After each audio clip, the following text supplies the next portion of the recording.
Ladies and gentlemen, brothers and sisters, friends, enemies, and comrades, as I alluded to in my first video, which was abruptly concluded in my first video, I mentioned I was trying to explain to you guys what's happening in the Kenyan politics, what's really going down. Let me move to another section here so we can have a nice conversation. I'll try not to move a lot because I know in the previous video you guys were saying I was moving a lot, which was making you guys dizzy. So bear with me as I move one more time so we can have this conversation and you can understand exactly what I was trying to say. Are we clear on that? Okay. If you're just joining me for the first time in your life, please take this moment and subscribe to the channel. If you haven't subscribed yet, please, you know the first order of business. Go ahead and like, subscribe, share, comment, and do all the good stuff. Like the video, that's the first order of business. That's what it is. Now, this is what I was explaining in my previous video in a nutshell, and I will make this video short because I really want to push forth this message that I see a lot of people do not, are kind of oblivious to, or at least they can see, but they're not seeing. They're kind of, shrugging it off as if it's not happening. What I was saying is this. The general feeling, ethos in Kenya is that the people of Kenya being represented by the majority, majorly by the Gen Zs, the young folks that are on the streets, who are the kind of the, foot soldiers for this movement against the oligarchs, the political elites. Okay? The majority of Kenyans are tired, sick and tired of this political class. They understand that they're being played. By the way, guys, if you're looking at this video and you're wondering why it's really it's not clear, it's kind of foggy, or it's whatever, it's because I'm being hacked. Like I told you guys, there's some folks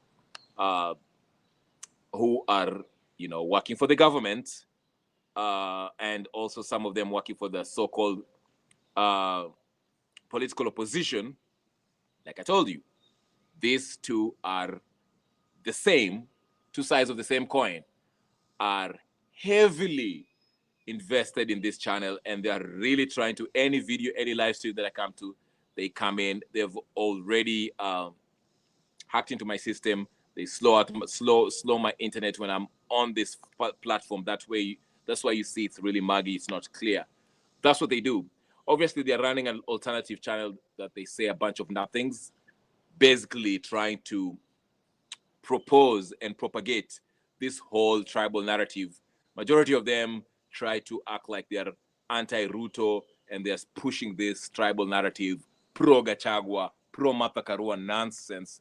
You know the channel I'm talking about, but we shall not get into that. But those are the very folks who are invested in kind of, hacking into this channel. They've hacked into my old shit, but like I say, there's a counter intelligence move that's happening against them. Do not worry about that. We have that on lock.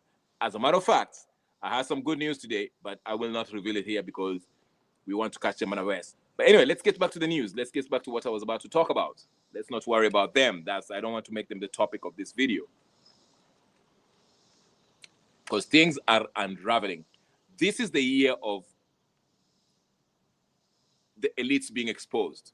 And I'm not talking about just the Kenyan elites. I'm talking about the world elites. So let's get back to the message that I want to, the topic that I was talking about. What I was simply saying in my first video live that I was showing, I was saying that the Gen Z movement, which is the biggest threat against these political oligarchs, Kenyan corrupt political elites, is the biggest threat. So what they are doing is this. They want to co-opt it. Okay? The political class want to co-opt it. And they're co-opting it by simply waging this war, ethnicizing the movement. They're labeling it as a Kikuyu uprising. they are labeling it as a Kikuyu movement. Like I told you in my previous video, the whole game plan for these political elites is to create this thing to become a tribal division, politically tribal contest. Okay, the Gachagua faction, which is basically the Mount Kenya Kikuyu axis versus the blood-based Ruto newfound alliance with the conman Raila Odinga and the Luos. That's how they want to phrase this kind of preposition for Kenyans to subscribe to, ascribe to, whatever the case is, okay? That's simply what they're trying to do.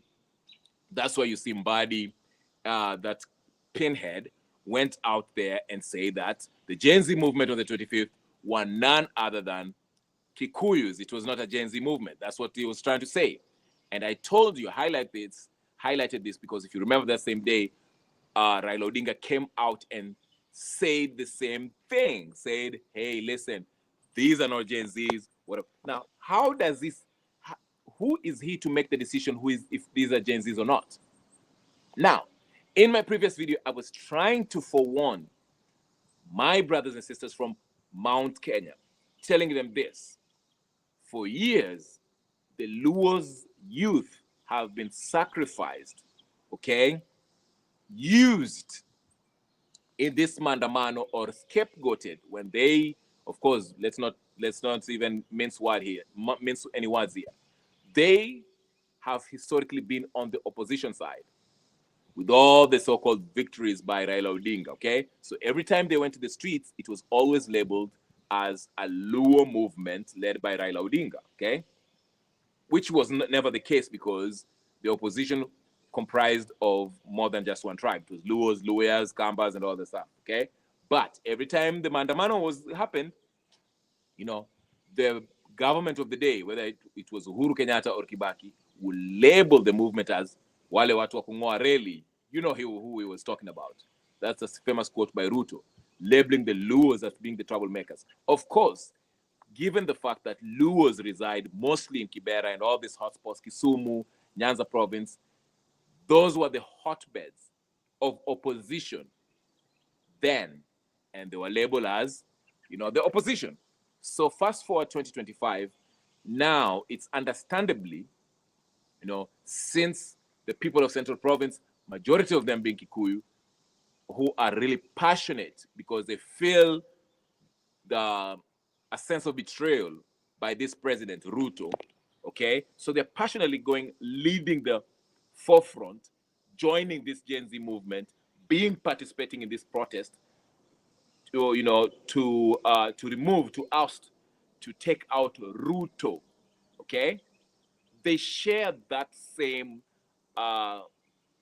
goal with the Gen Zs, okay? Because at the end of the day, whether they're Kikuyus, whether they're Luos, whether they're passionate or not, if they're joining in the streets in the protest to remove Ruto, it is because they understand that Ruto is the mascot, is the face of oppression in Kenya. He is what, you know, got us here. Not him by himself, because his predecessors played a part. I say this.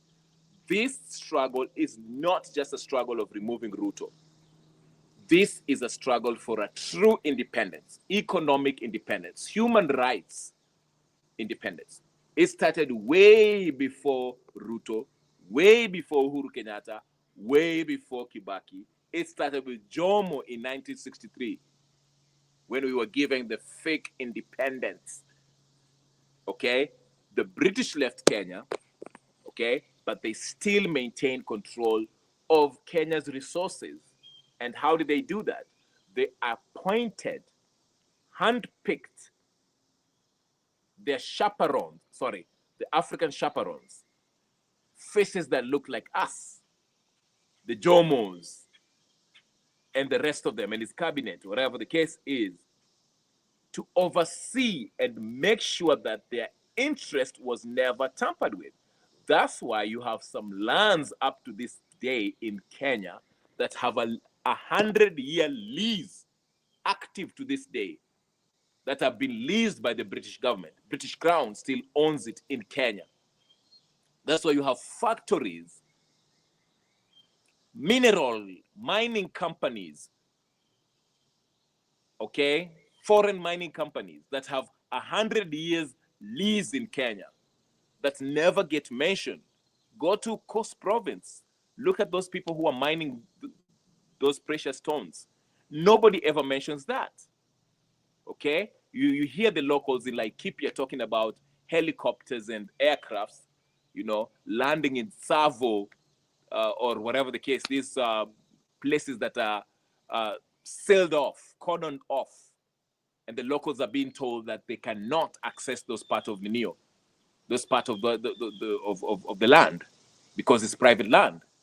And we know the Mzungus, who we see land these huge aircrafts and leave from the mines. There's an airstrip at the land strip on the mines. Okay, so these are an example of what I'm talking about. Okay, so Kenya has truly not been liberated. But in the advent of what's going on in the West Africa with Ibrahim Traore, there's a new wave of Afro liberation movements that are in place. And it's catching on. Okay? And in Kenya, it's taking the shape of the Gen Z movement. The Gen Zs, whoever came out with this idea of tribeless, leaderless, partyless, understood that political parties in Kenya are nothing but conveyors or representation of a parochial, tribal, sectarian movement that is not nationalistic in its outlook, in its interest. These political parties are out to get power to benefit not only the region, because majority of them don't even help the region that they actually popularize or makes them popular. It is to benefit the individuals that started these political parties and the shareholders they are in. For example, ODM. ODM have existed for what, 20 years now? Can you actually make an argument and tell me that ODM was advantageous to the people of Luo Nyanza? No. Despite the representation that they brag about, that they're the majority, whether it's in Senate or parliamentary side of the legislative branch. They've been in government. They were in the handshake government. They're now in the blood-based government. But if you go to Luo Nyanza, majority of people live in squalid living conditions. So how does that ODM party, parochial party, that brags, claims, dominates, intimidates, that's why I label it a terrorist organization, because they intimidate and brutalize, murder, abduct, and maim, shoot, injure anyone who stands up against ODM in Luo Nyanza area. A classic definition of what terrorism is. Check it out in a dictionary. Terrorism simply means, okay, violence or intimidation to achieve a political goal. And that's what happens in Luo Nyanza. That's why I call ODM a terrorist organization. So how does a political organization, party like ODM, how has it benefit the people of Nyanza? None, zilch. There's no benefits, tangible benefits that anyone can point at and say, we've gained this because ODM has been the majority, have been representing its constituents at the national level or even the local level. Look at the governors. I mean, they're busy killing each other. So back to my point. The Gen Zs that came up with the idea of being partyless, they understood that parties cannot take us to where we need to go. Then we have tribe. It's tribeless because we understand the tribal politics that we've always had in Kenya does not benefit the Kenyan people.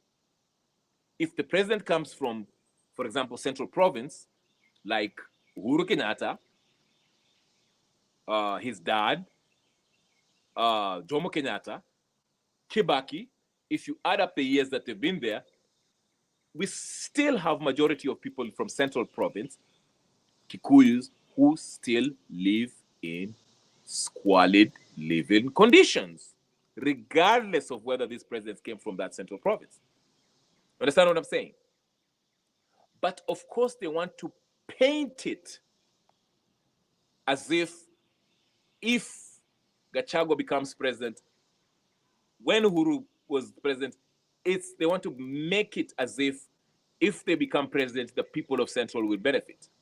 Okay, we can argue that the roads in Central Province are way better than the roads in Nyanza Province, which have been neglected. Those are little things that don't count for much, because the real change is you measure the metrics of any economic progression is how do the people, okay, their potential, how many people were actually moved up the social economic ladder? Did they come from abject poverty to, middle class? Absolutely not. Not a lot of Kikuyus did that. Okay? So whether they had Jomo Kenyatta, Uhuru, and Kibaki, majority of them still are struggling just like the rest of Kenyans. Just like the people from Nyanza province with the ODM on the other side. Okay? If you look at China, they invested heavily on infrastructure because they understood that you have to produce. And if you want to produce, you will need infrastructure in place in order to export and trade whatever you're producing in your country. And in order to have an effect in production and infrastructural advancement or development, you have to deal with the monster or the elephant of the room. You cannot have corruption in place because that will retard the process. So that's why they came up with atavistic, dire consequences if you were to bribe or take money that was meant for infrastructure or building a factory or whatever the case is, any form of corruption, you will be put through the firing squad and you will be shot to death, because they understood the importance, the long-term results, the long-term game, the long-term benefits of having infrastructural development in place as it relates to production. Okay? Because if you produce, whatever you produce it, you have to move it from point A to point B if you want to trade. Okay? So they built these factories. They made sure that they had enough natural energy that will power these factories that they'll use for production. And most importantly, they had to build infrastructure in place that will be used to transport people and goods from point A to point B before they got to trade. And that's why within 30 years, since late 1980s to 90s and 2000s, they became a superpower because they invested heavily in infrastructure. Now, that's why I like the argument by one pastor I follow on TikTok, I forgot his name. He was making the point that it is senseless for Kenya when Ruto is coming out and tell us, oh, I will make Kenya, Nairobi, the new Silicon Valley. It sounds nice and on paper, but the bedrock the root cause, the fundamentals of a healthy economy is powered by production. You have to produce something. If you look at the United States, they did their production way during the what is it called? When they were building the Hoover Dam. What was it called? After World War II. Okay? I forgot what was the name. Industrial Revolution. They had their Industrial Revolution in 18 somethings. They already did theirs. Same as Europe. Okay? They produced, they built their infrastructure, they built the factories, the GMs, the Fords, and all this stuff. They were producing cars, they were producing all these farmlands. If you go to the Midwest, you'll see all these factories that produce RVs and produces all this corn, maize, as we call it in Kenya, and all this stuff. If you go to the West, the mines where they used to, when there was the gold rush, you'll see all of that. If you go to New York, Chicago, whatever the case is, okay, they did theirs.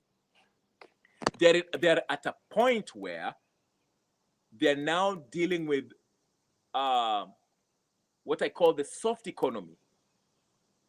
Okay, because the hard economy on their part, they already did. That's why they're talking about Silicon Valley and all this stuff and all these innovations that people are coming up with, because the infrastructure is in place already. America can produce and not worry about moving it from point A to point B because the infrastructure is in place. They built the factories and all that stuff 100 years ago. The bridges, the roads, the whatever. It might not be as advanced as, China, but still, it's there in place. But in Africa, we lack the basic. Understand what I'm saying? Nice seeing Laban, like the video. We lack the basic. We want to jump from. We want to jump from not even building the factories. We want to jump straight away to the Silicon Valley and trading things and letting the Europeans come in and mine our stuff. And then, if you notice, look at this. And I'm sure most of you have read about the Trump and Rwanda and Congo agreement where Congo has given its rights to the United States. Okay, have you heard about that? So basically, this is what Traore was doing. That's why they're so against Traore. Because what the French was doing, which the United States will be doing, is they come to Congo, they mine all the copper, they mine all the precious golds, precious metals, basically. Okay, then they go process it in their country. Then they come back and sell it 3 times or 10 times to the local, to the government, okay, the Congolese government. That's what the French were doing to Burkina Faso. They were mining the gold, processing it in France, then coming back and sell it to the Burkinabes 10 times much. Same thing with uranium. They were digging up the uranium, processing it for France, in France, producing all those, the energy and electricity in France using Burkinabes uranium. See what I'm saying? So when Traore came in, he said, I'll put a stop to that. We are going to produce our gold, dig up our own uranium, and process it here in Burkina Faso. And we are going to determine the price in which we sell it to the Europeans if they want it. And that's why they want Traore out. Do it make sense? So coming back to Kenya, because this is a Kenyan politics that I'm mentioning, okay? And I understand. The problem with the Kenyans, we are so much wrapped up into politics to a point where politics is a form of entertainment for most of us. Oh, Murkomen came out and said, ati sijui polisi, mtu akikuja kwa polisi akicheza achapwe bunduki. And we are so excited. Everybody's posting it on X and all this social media, and everybody's talking about what the Murkomen said for the next 2 days. And the Githeri media is making it a headline. Distraction, distraction, distraction. Who cares what Murkomen says? The focus and the goal is, let us understand that this struggle by the Gen Zs is not just a Gen Z, the age group struggle. This is a struggle of Kenyans, and it has always gone on since 1963 when the British claimed to have given Kenya its sovereignty. If they did give Kenya its sovereignty, then let's exercise it to the fullest. We have it enshrined in our constitution. So let us make it clear that this is not a struggle for the people of Central Province only. It is not a struggle for the people of Nyanza Province only. It is not a struggle for the people of Coastal Province only. This is a struggle for all Kenyans, for all of us to liberate ourselves economically. Because colonialism, slavery, and all that stuff, the bottom line, it's about economics. They were enslaving you, violate your individual human rights, your individual freedoms in order to gain economically from you or exploit you economically. Understand what I'm saying? That's why they did this. It was never because of fun. That's why we can take it takes different versions of this violation of economy. So we went from slavery, then we went to feudalism. It was famous in Europe. Then now we have capitalism. Okay? But I won't go into depth into that because my emphasis here today, my ambition in this video is to explain to you and to emphasize why the political class, the Kenyan corrupt political elites, who are basically socket puppets of the West. That's why you see Ruto is running to France, in Spain, and England to take instructions of how he will deal with the impending possible revolution. My ambition here is for you to understand that this whole heavy, divisive, tribal politics that is being propagated by the Githeri media and all these so-called political faces, Gachagua, Raila, Karua, Ruto, Uhuru, Wamalwa, it is designed to distract you, to appeal to your tribal prejudice so that you don't see the bigger picture. You understand what I'm saying? That is the aim for all this. They're trying to distract you from seeing the bigger picture. If we have a sound economy in Kenya, no one will be worrying about what Gachagua is saying. No one will be lining up Sakaja's office to take a couple of rungus to go deal with the protesters. If we have a sound economy, the youth will not be spending their afternoon picketing at CBD talking about Ruto must go, because they'll be having jobs, well-paying jobs that can sustain them. Okay? They won't have time to go in the streets and picket if they have jobs, well-paying jobs. That's an incentive. A well-paying job that they can actually use the money that they earn from their job to invest in building a house, starting a business, and so forth, so forth. None of them will be on the streets. Okay? That's what I'm saying. So to counter what these political elites, and when I say political elites, I told you again, if you've been following this, I've been saying this. Don't fall for Gachagua's okidoki and Ruto's nonsense and Raila nonsense and Karua and all these clowns and all this nonsense about police. I mean, we just saw Oscar Scudi just posted a video of himself sitting behind a luxurious car, I don't know if it was a Rolls Royce, with an expensive wristwatch, telling us about the police and whatever the case is, in Paris, while you're wallowing in poverty, somewhere in Kibera, somewhere in Kitengela, somewhere in Nyalenda, somewhere in Meru, somewhere in I don't know where. You understand what I'm saying? That's what I mean. To counter this divisive, tribal, ethnic politics, you have to emphasize and counter it by exposing what really ails the country, which is what? The economy. And why is the economy the way it is?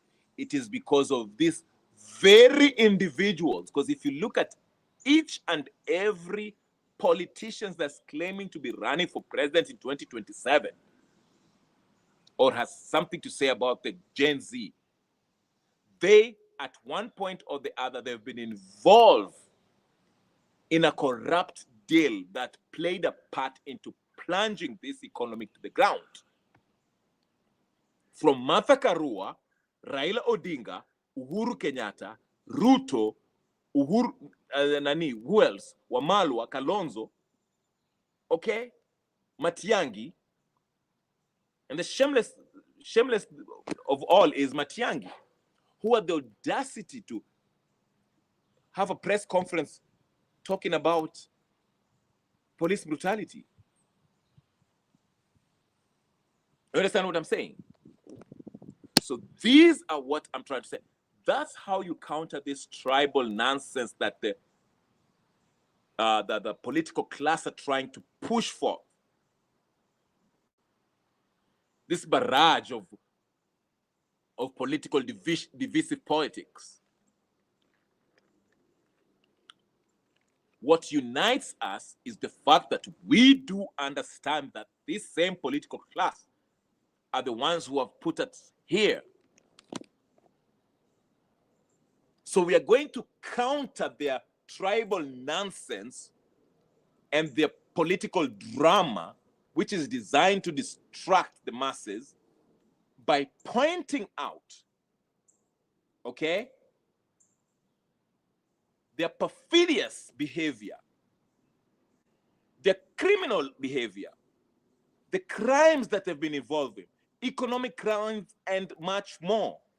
If Gachagua stands up and tells us, oh, they are shooting down the youth of Mount Kenya, remind him of how he brutalized Matiba's supporters and family members in 1992 in Molo, and the Kikuyus in Molo, well, he was the DC or DO, whatever the case is. If Raila comes out and tells us about Sijui, whatever, we should remind him of the youth that he sent in 2017, 2007, who died supporting him. And he never called for the compensation of those youth or atoned for the betrayal of the Kenyan cause. If Ruto starts with his nonsense, we should counter that by the speeches that he gave us before, promising us this nonsense that he has been speaking about. If Karua stands up and tells us about all this nonsense about human rights, we should remind her of the 2007,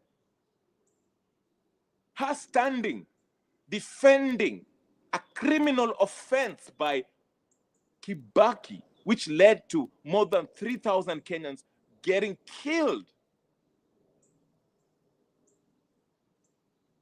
When Matiangi stands up and starts talking about police brutality, we should remind him of those people who died in Rivayala and Reruaka land that he stole. That's how we counter these cowards, this fake political class. Don't entertain this nonsense. That's why I'm not screaming one term, two term, half term. That's nonsensical. Who gives a shit about that one term bullshit? by Gachagua. I'm not buying it. I'm sorry. You can fuck off. He wasn't screaming one time when he was the deputy president. All of a sudden, when he was kicked out, now he's screaming deputy. I'm not buying that bullshit. You can take it somewhere else. I'm not. Maraga, I'm sorry. You had an opportunity to call out for the second time the sham elections or coronation of Uhuru Kenyatta. You failed to do so, Maraga. So don't come in 2025 acting up like you're going to run for president. Okiom Tata too. It's 2025.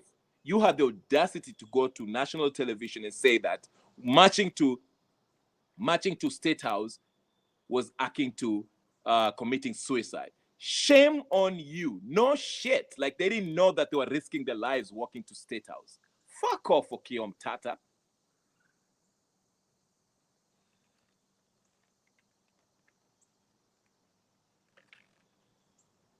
We shouldn't pamper these clowns.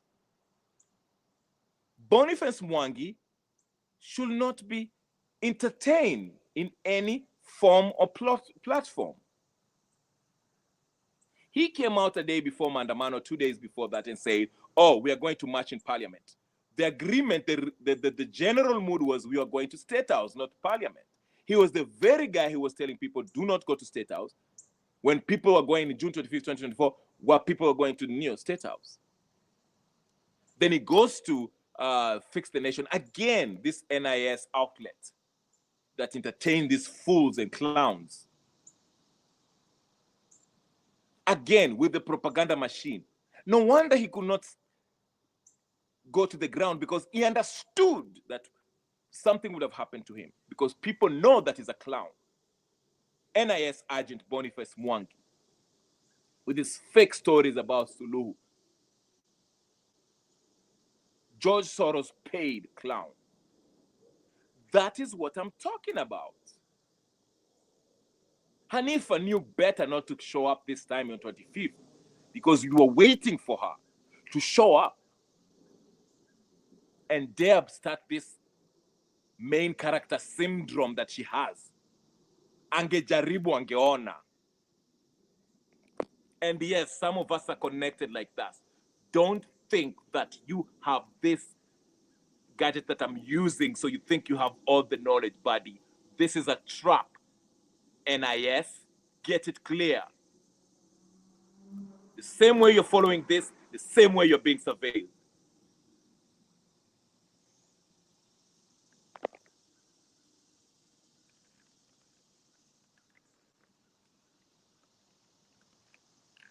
So yeah.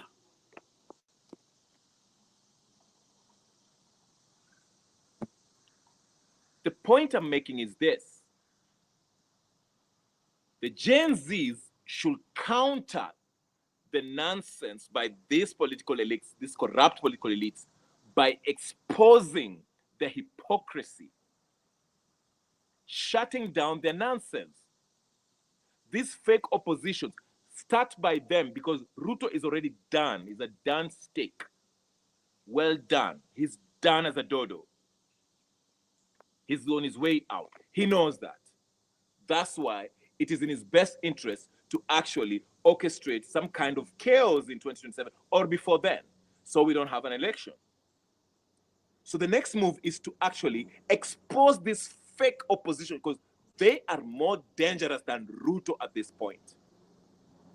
Because they're trying to masquerade and trying to position themselves as if they are with the people. Gachagua is trying to position himself as if he owns this Gen Z movement. He's supporting this Gen Z movement. But he got that twisted.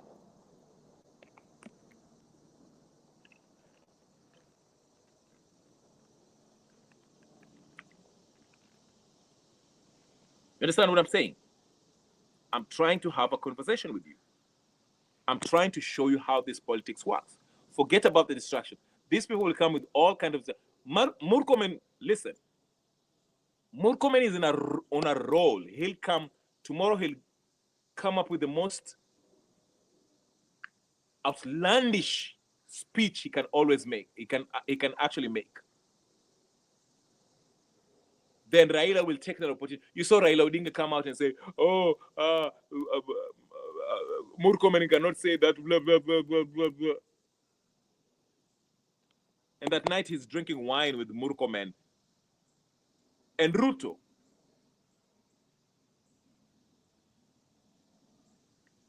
I know some political channels, Kenyan political channels, they want to concentrate on the intricacies of how, oh, this candidate will remove Ruto. Newsflash, there will be no political personality that can face Ruto or remove Ruto for that fact, for that matter.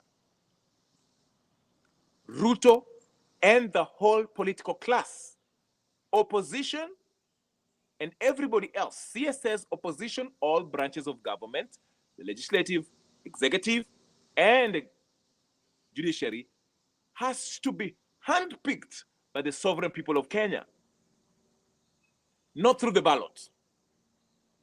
If you're thinking about the ballot, you're an NIS agent or you're dumb, you're thick,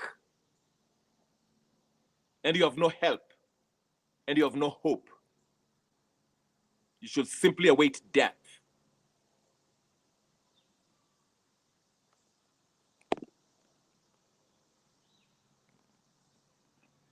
I have to be candid with you.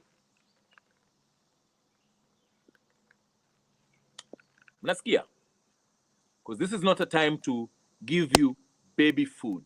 Tudanganyane hapa tukae hapa ati, oh, you know, Gachagua will get the Coast Province. If he endorses Matiangi, he'll get 50% from here. Then he went to go Ukambani, he can get 5% here. Then he goes. No. We're not playing those games. We are not playing those games. The system is rigged. Whether Ruto loses on the ballot or not, okay? If Ruto loses on the ballot, the alternative, the winner will still be the member of the corrupt political elites, and we shall have the same results. That's why I pose this question. What difference is it? Is there any, if any? If you consider Jomo Kenyatta regime, Moi's regime, Kibaki's regime, Uhuru Kenyatta's regime, and now Ruto's regime. What's the difference? Give me a noticeable difference that you can actually highlight and tell me, this is what different from Uhuru's administration and Ruto's administration. Kibaki's administration and Ruto's administration. Moi's administration and Ruto's administration. Kenyatta one administration and the new administration. There's none. In fact, it is the degree of the atrocities against the Kenyan people, whether it's corruption, extrajudicial killing, extra constitutional dealings. That is what I'm talking about. So spare me, especially these dimwits who come here and say, oh, Uhuru's regime was much better than Ruto. He warned us about Ruto. Really? Oh, Kibaki was wonderful. Really? Oh, Moi gave us milk. He was better. Really? Oh, Jomo was better. Yeah?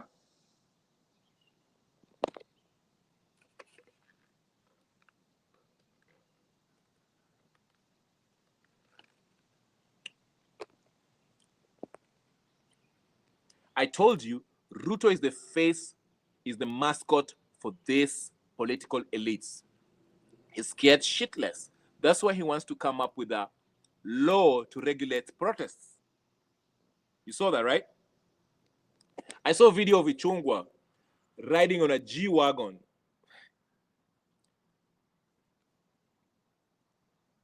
Listen, I'm not even mad because he's riding on a G-Wagon while millions of Kenyans are living below the poverty neo line.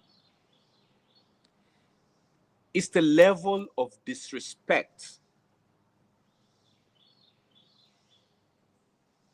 these politicians are basically shitting on you. I mean, like I say, go to Oscar Sudi's video and go watch that video right now. He posted it less than an hour ago. Go look at it. The guy has an expensive watch that probably, if I was to guess, I don't know much about watches, but that watch that he was wearing is more than 200 grand USD, if not euros. Sitting at the back of a Bentley or a Rolls Royce, talking his shit. In not so many words, he was saying, fuck you, I'm rich. You bum ass Kenyans, there's nothing you can do. We're in power. You're gonna play your role, and I'm who I am. Fuck off. That's basically what she said. I'm paraphrasing what he said basically. Well, he was talking about the Kenyan police and all this stuff. He's in Paris, living his. You know what? I wish I was in Paris right now. I wish I was in Paris. Wish I was in Paris. Like I say, that's an example. And the Chungo was riding around in a G-Wagon. Listen, that car in USD, it costs. The cheapest one is like $500,000. All 100,000, 150,000. You get an old one. It goes up to $500,000. Nasikia? Karibu Ani.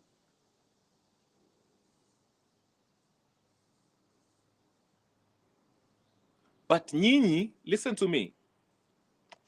But nyinyi bado mnataka kucheza ile mchezo wa ukabila. You think these people really have your interests. Just like people who are sitting there, you think Kaloma has the interest of the Luo people at heart? Do you think Mbadi cares about the Luo people? Do you think Opio Ndani cares about the Luo people? Do you think Raila Odinga cares about the Luo people? Do you think Uhuru Kenyatta cares about the Kikuyus? Do you think Gachagua really cares about Kikuyu people? People of Central Province? Do you really think Martha Karua cares about the Kikuyus? The downtrodden? Wale wako chini huko ambao mahasla. I hate using that word. Do you really think they do care about you? If you think they do, give me some evidence that they actually do care about you.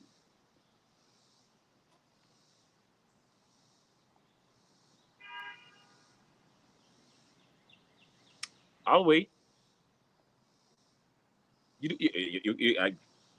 What? Oh, yeah? Kikuyus were displaced in Kiambaa after that atrocity. I remember there was journalists who said, hey, listen, Mamangina, you have more than 5,000 acres of land. Can you just give us a portion so that the displaced people, Kikuyus, from Rift Valley can actually live in that land? And the interview was ended abruptly. And no, nobody cared. Uhuru Kenyatta never even called for justice for those Kiambaa.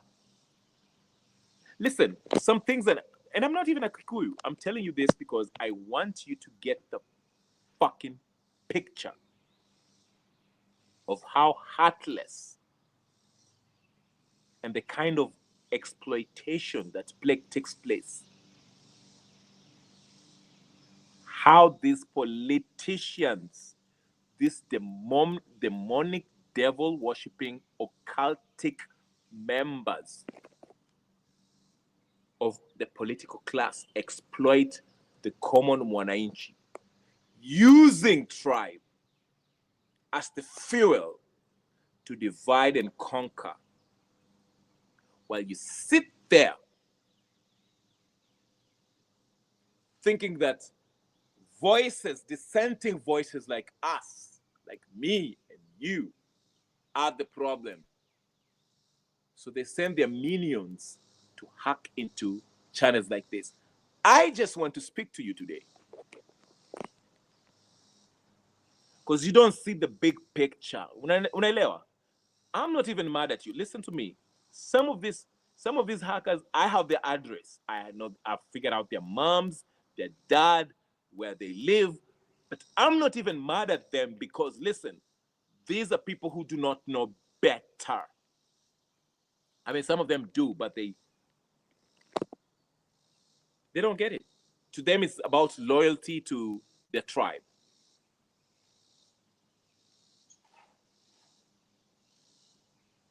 That's what they think. They think they're fighting for the neo survival. Yes, Ruto must go. Absolutely. I'm not even mad at you. All those Luos that were died in Rivayala, Baby Pendo, Baby Mora, Msando, all these people, justice never came. Why can't Raila just? I saw he offered. Did he offer some land somewhere in that apartment complex? Remember that news like a few months ago? Why can't he offer land for or compensation for those young folks who died in 2007, 2017, the hands of Uhuru Kenyatta and Matiang'i? Oh no, they're not important. No, they're not important. The important thing is for Raila Odinga to strike a deal, get paid, and his minions also get position in government. Amaniam. That's what's important. You see what I'm saying? But listen to me. The point I was making is this: what's coming, and this is my fear, and that's why I said I zeroed in on my brothers and sisters from Mount Kenya region. You are being set up for failure. You understand? And you have to come out and speak up. You have to. I want to hear the loudest voices coming from Mount Kenya youth right now with the nationalistic outlook.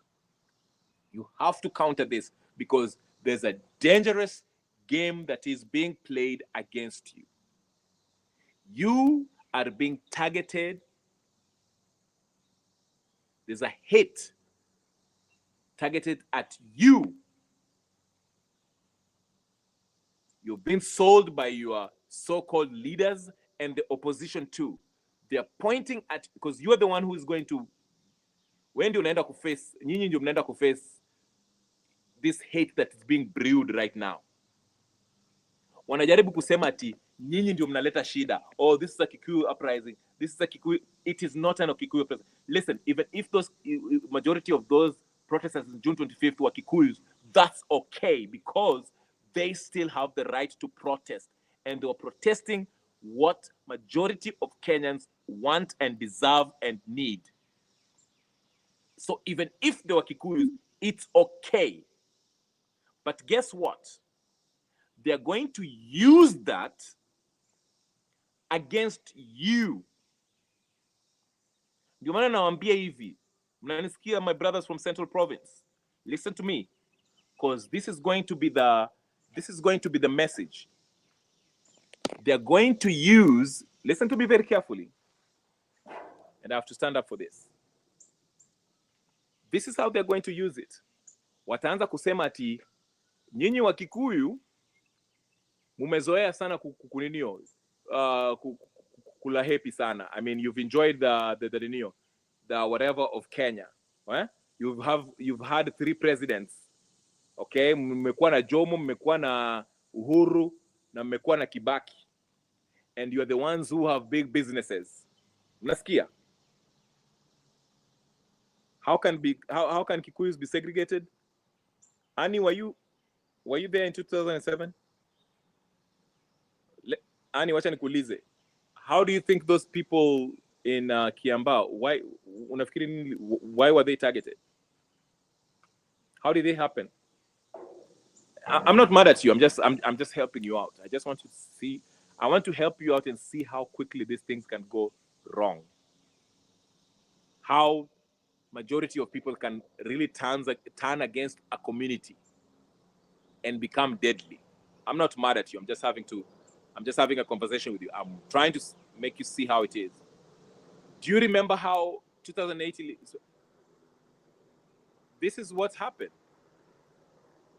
The fact that there were Kikuyus, the only crime, those Kikuyus in Kiambaa, I am 100% sure that majority of them did not even go out and vote. They understood how politics works. They were just people who went to Rift Valley to find better opportunity. They wakanunua land and started businesses and they were chilling. But the elections ikafanyika, they were perceived as Kikuyu supporters, Kibaki supporters.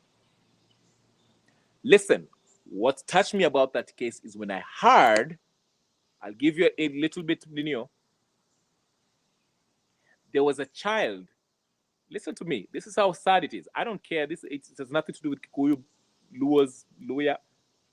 But here's the case. This was Kikuyu people who are being sacrificed.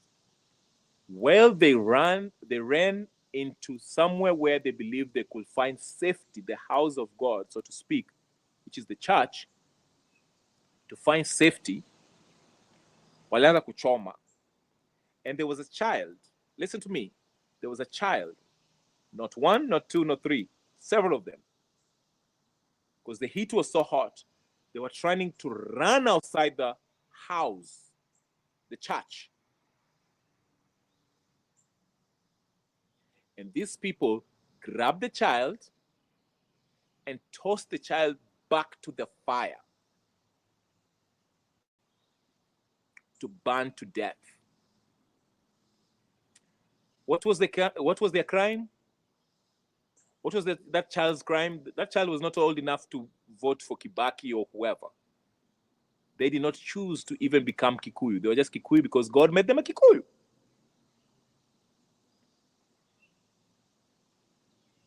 Tossed back there and died.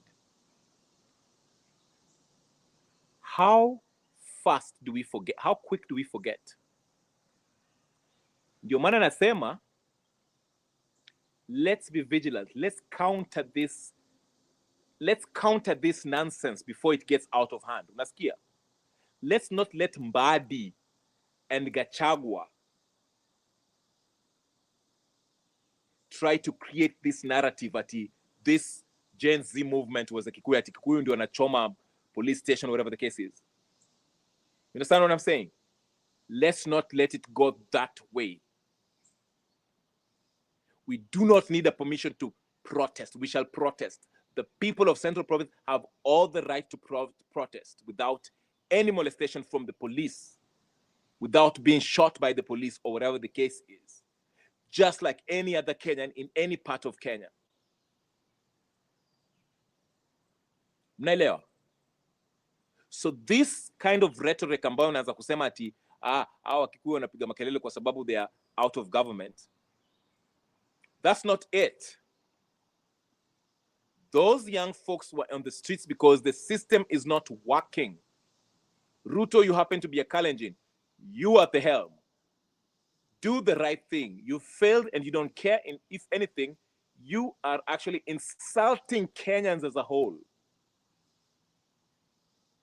And now you have a bunch of people who are trying to deduce this movement into a Kikuyu thing, which is, it's not.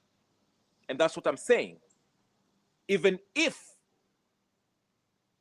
there are Kikuyu youth who are joining this Gen Z movement, that still does not make it right for you to start demonizing those youth. Ndio maana nasema is this: Kikuyu youth young folks from the Kikuyu Nation, please, if you're going to listen to me, you don't have to listen to me. I'm a nobody anyway. Mimi mtu wako hapa kwa YouTube napiga makelele for whatever reason. I'm for justice. I don't care if it's justice for a Luo, Kikuyu, Mkamba. I shall speak on it. It don't matter. But there's a dangerous game that is being played against you. And you have to start speaking. You have to drown these voices that are trying to demonize you. Make it a national issue. This is not about Gachagua. Fuck Gachagua with his one-time shit. If he wants to say one time, that's fine. It doesn't bother me when people scream one time. You can scream one time all you want. But the overall vision is to revolutionize the whole system. And that means removing Ruto, Raila, Uhuru, Gachagua,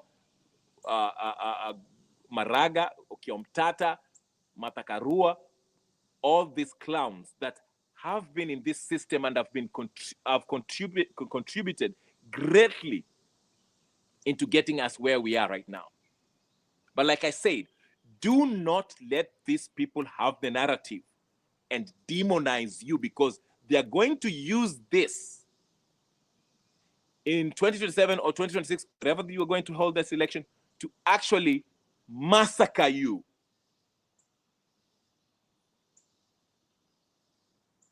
And the Gachaguas and the Hurus and Jimmy Wanjigis and whoever is, they do not give a fuck about you. Do not even. These people unaangalia ati ni manini ati sijui ni what do you call them? Mudamaki, whatever the case is, they don't care about you. To them, you're just another number. Money is everything to them. They don't care about you. I mean, you want me to give you a classic example? Jomo Kenyatta was the president of the Republic of Kenya for how many years? Did he ever compensate the Mau Mau people who are injured by the British?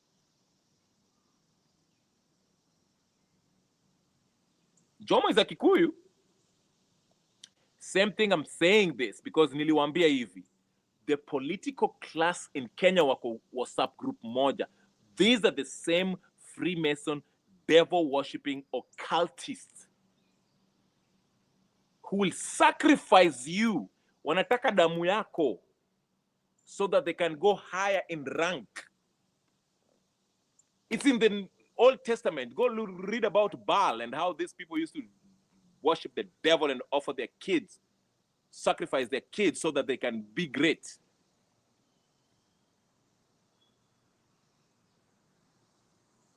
That is what I'm saying.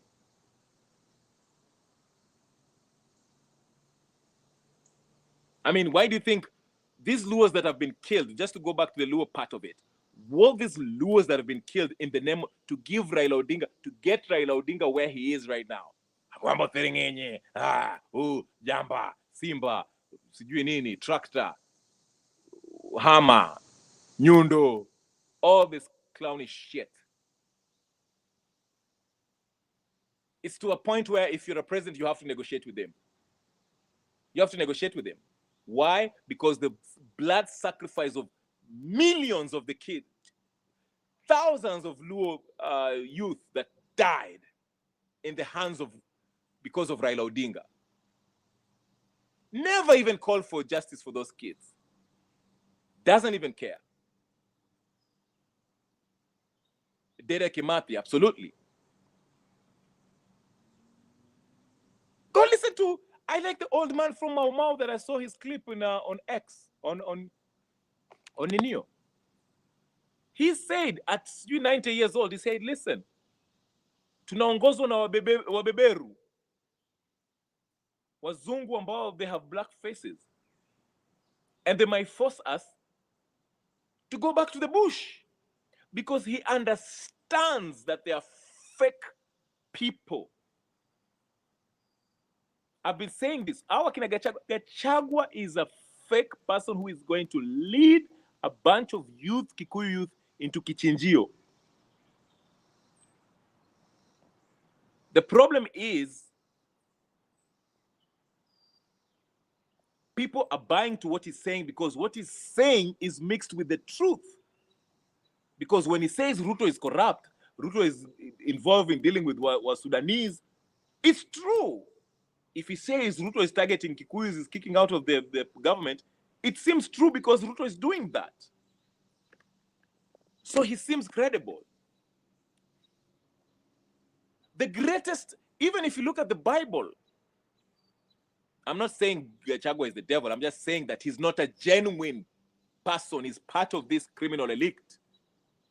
That's why I'm saying if you look at 1992, when he was a freaking paramilitary DO, whatever the case is, this guy brutalized Nani, Matiba's family, and Kikuyus in Central. Has he ever atoned for that? Lakini 2025, anajifanya ati Mlima Kenya, Mlima Kenya. Na interviews za kila siku hapo. And he's not by himself. It's the Kalonzos. Why do you think these people... Wacha niwaulize kitu. Let me ask you this. Leo nataka mfikirie. I want to open your brain so you can think. Nataka mfikirie.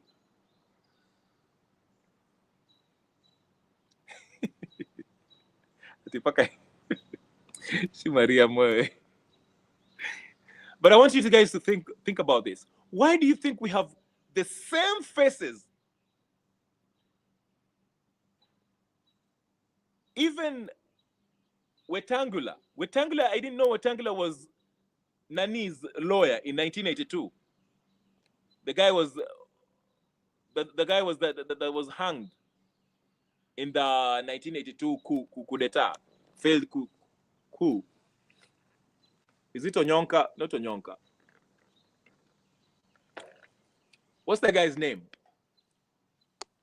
Who became president for like 45 minutes? The same face. No, listen to me.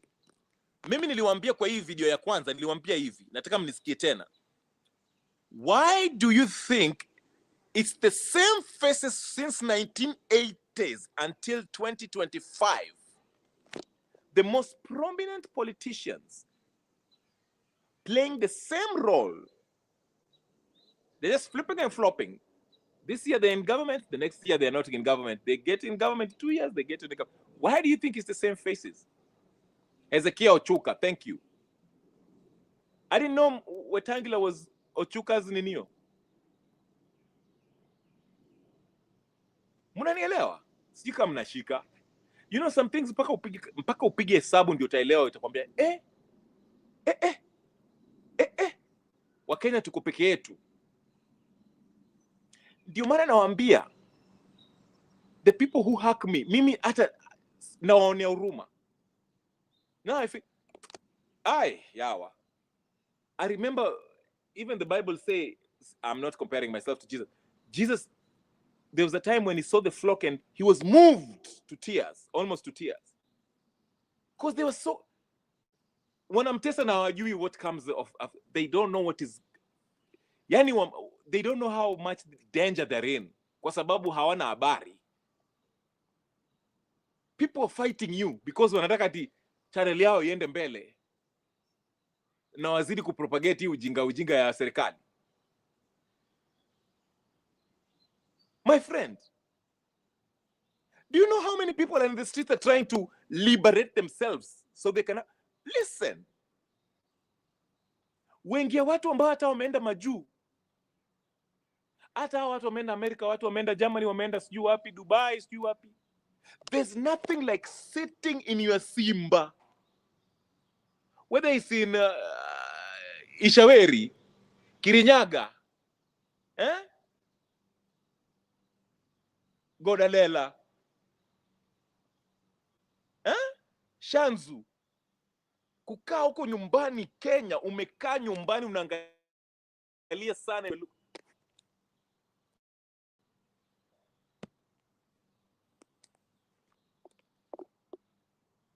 Unaelewa? There's nothing like sitting at home. Unaenda unachuna mapera hapo, uko na Simba yako,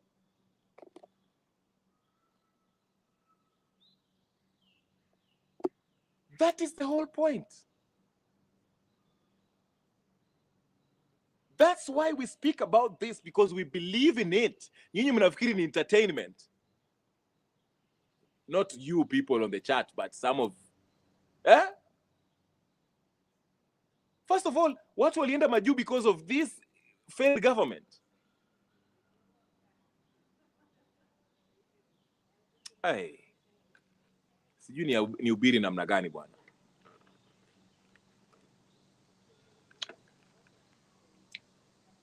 Sijui nitahubiri namna gani. Mungu anisaidie nihubiri vizuri. That is what I'm talking about. Because, listen to me, nani, unisikia vizuri. A prosperous Kenya is good for everybody. You, me, and everybody. Uko na kazi unaweza kufanya, uko na gari yako, you have good schools where you're getting good education, na kuna chakula.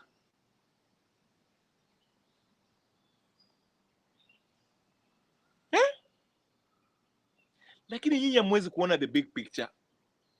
You like the culture ya kupiga kona, ukarabati. Wewe unataka ati wewe ukwae milionea kwa pesa ambao umeiba. Ukitembea unapigiwa makofi. Watu wanakushangilia. Mheshimiwa, mheshimiwa. While those youth can barely eat. Wengine wanakufa. Niliona hata video ya mtoto ambaye hawezi kupata matibabu. Alafu utaona Murkomen na nani Oscar Sudi with the watch that, go to Oscar Sudi's Ninio X account. That watch alone can take more than 20 kids in school. Isomesha watoto karibu 20 for the year until university.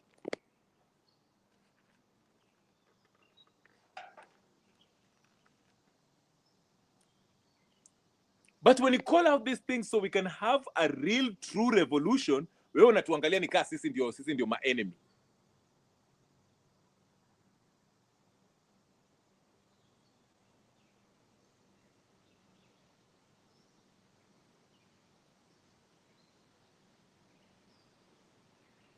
Yes, she Mariam, nakuelewa. Yani imagine sisi listen, hata watu wako majuu na watu wako Kenya huko, we have the same struggle. Hata kama ni wengine wetu we have a better we live in a better democracy or whatever the case is, we are still the same. We are longing for the same Kenya, nchi ambayo tunaweza kuishi kwa amani. I want to wake up and see my neighbor ako pale, ako na... Listen, I lived everywhere. Nimeishi Eldoret, nimeishi Mombasa, nimeishi kila pahali. LD nilikuwa naamka naona jirani ndio wako hapo. Unamsalimia. We used to go to school hapo. Mombasa, the same thing. Peaceful. Even though Moi was messing up, we were too young to understand, but at least, I mean, I was kind of fortunate. But still, we had a country. But we want to create an environment where people can come out of poverty. Unajua kitu funny, in a country like America or Britain, unaweza kupata a family ambao they don't have much, but they invest in their kids. They make their kids grow up in an environment where they get good education and become a doctor. Na wanasaidia parents wao wakishakuwa wazee. And it breaks the curse of poverty. Unasikia? Lakini Kenya, yani hakuna opportunity. Baba amesota, mama amesota, watoto wamesota. There's no education. The only way to make money ni kwenda hapo Sakaja amewaitia 2000 mwende mkapigie watu na rungu huko. Karibu Godia. You can yule Godia mwenyewe. Karibu sana. I'm saying? Look at the big picture. Wacheni kujidinio. YouTube itakaa. Unataka kutengeneza YouTube. You want to make money in YouTube? Watch at a YouTube. Enda ninio. Enda OnlyFans. Uonyeshe mapaja na kifua na matako. Utapewa pesa. YouTube is a bigger platform for where you can reach people. Uwapatie something that can help them, spiritual nourishment, political diet, so that we can grow as a people. Some people ask me, oh, nyi mko majuu, amjue shida ziko ninio, ziko huku chini. Where do you think? Wacha niwaulize. It's a collective. Whether we tuko majuu, tuko ground, tuko pale, everyone has to play their part. Ideas has no borders. Unanielewa? Unaweza kuwa England, Marcus Garvey alikuwa wapi? Marcus Garvey alikuwa America. Alikuwa ametoka Jamaica. And he inspired people in America na Africa. Wakina Kwame Nkrumah. Ideas that can liberate you have no borders. Unanielewa?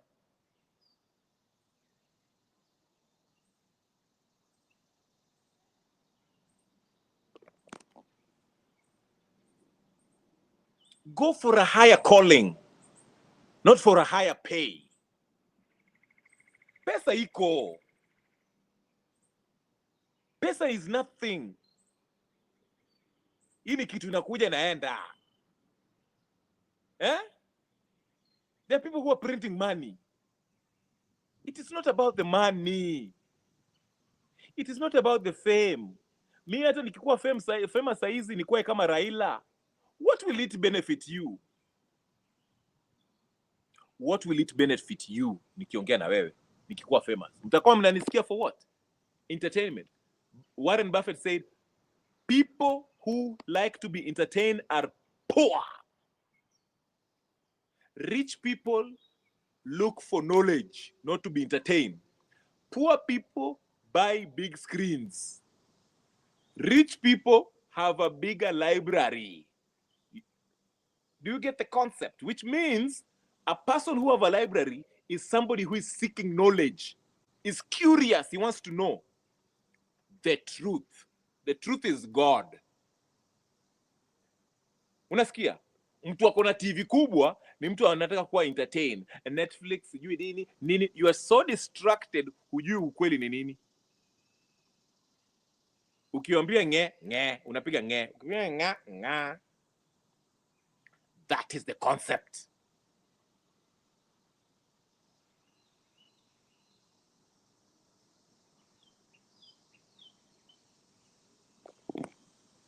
Lakini you will never get it. Hamtaipata, hamtaelewa.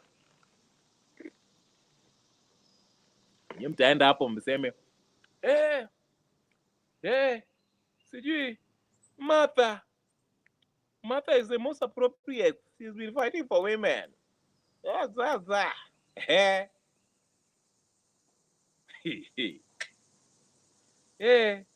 Matiang'i, Matiang'i mchapakazi.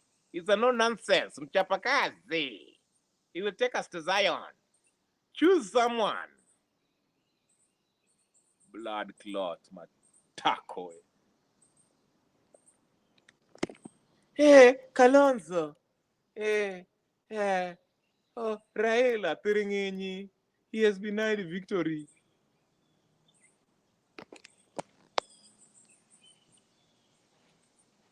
For 15 hours. Hata mnakaa kwa mtandao 15 hours mkihubiri upuzi. And then you expect change.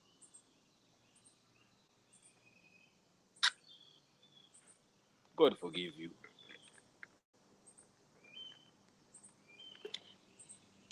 Mungu asamehe. Mungu asamehe. Huh? Was it Peter or who alisema? Petro, who said, silver and gold have I not. I like that statement. You know, I'm you could interpret. Ama mwende kwa Pastor Bernard awaele, lakini Pastor Bernard libandia. Awa interpretie.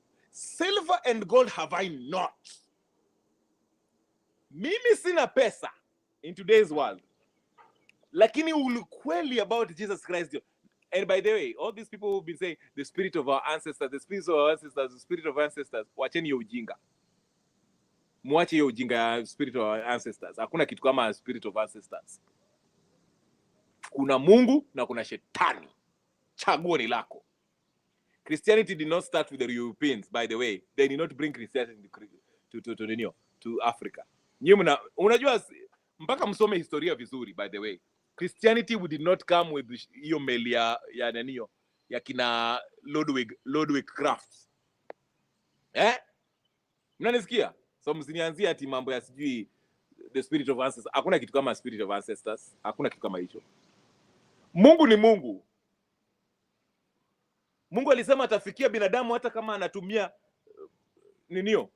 mimea ama animals to speak to you. The gospel will be spread. So usiniambia ati wa colonial ndio walituletea Christianity. The Roman Catholic Church, by the way, the Roman Catholic Church is not Christianity. It's a cult. Ilikuanga Pope Gregory ambao alikuwa emperor.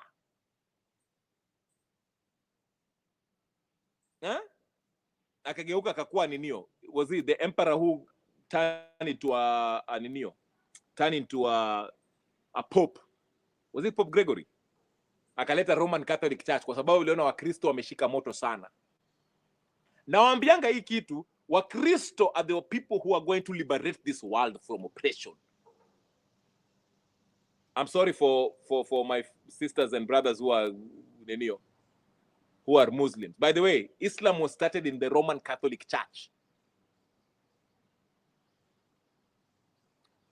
Fanya utafiti wako.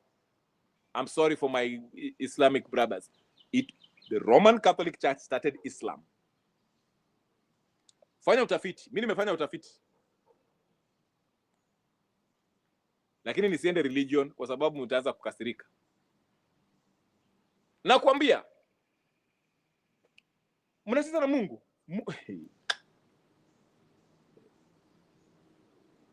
We are going to Kenya itakuwa liberated. Kenya itakuwa liberated. Ruto anaenda nyumbani. Ruto, Raila, Uhuru, Karua, Gachagua watakimbia waende Uganda. Mungu akidecide hii mambo hii kitu inaisha. I'm telling you.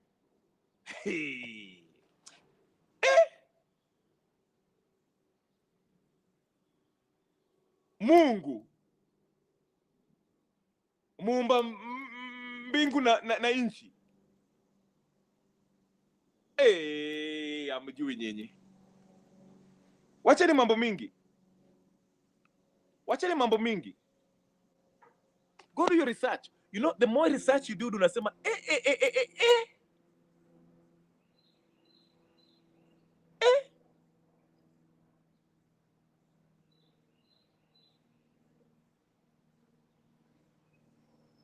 haya.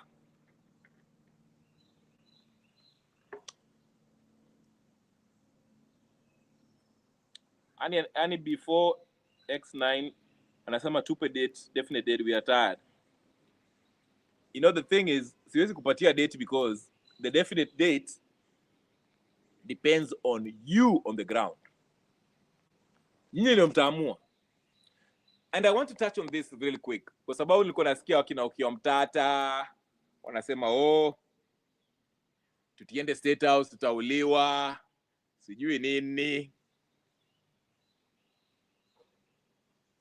Hatukuenda State House lakini tuliuliwa. Wengine wetu, not mimi, wengine wetu waliuliwa ambao walienda kwa ninio. So what difference does it make? Na by the way, naelewa mnachinjwa. I'm not taking away from. Ndio maana nasema for those of people kama Okiya Mtata wanasema ati going to State House means that watu watakufa. We already tunauliwa already. So what is there? Whether uende State House or not, mtauchinjwa. So would you rather uchinjwe kama unaenda State House tupate uhuru, watoto wetu wapate uhuru, ama tuchinjwe tukikaa nyumbani, kwa sababu hata hao pia wanafanya counter surveillance, wanachukua picha ya wale watu walikuwa na maandamano, wanasema we yule Shi Mariam alikuwa kama maandamano. Haya, mmemjua anaishi wapi? Okay, anaishi pale Gorogocho. Haya, twende tukamsalimie. Kesho nasikia mwili ya Shi Mariam imepatikana river Kipkorgot. So either way utakufa, na Marco amenasema atawachinja. Yeah. Baby Pendo zinaliuliwa kama kwa balcony pia. So mnanielewa?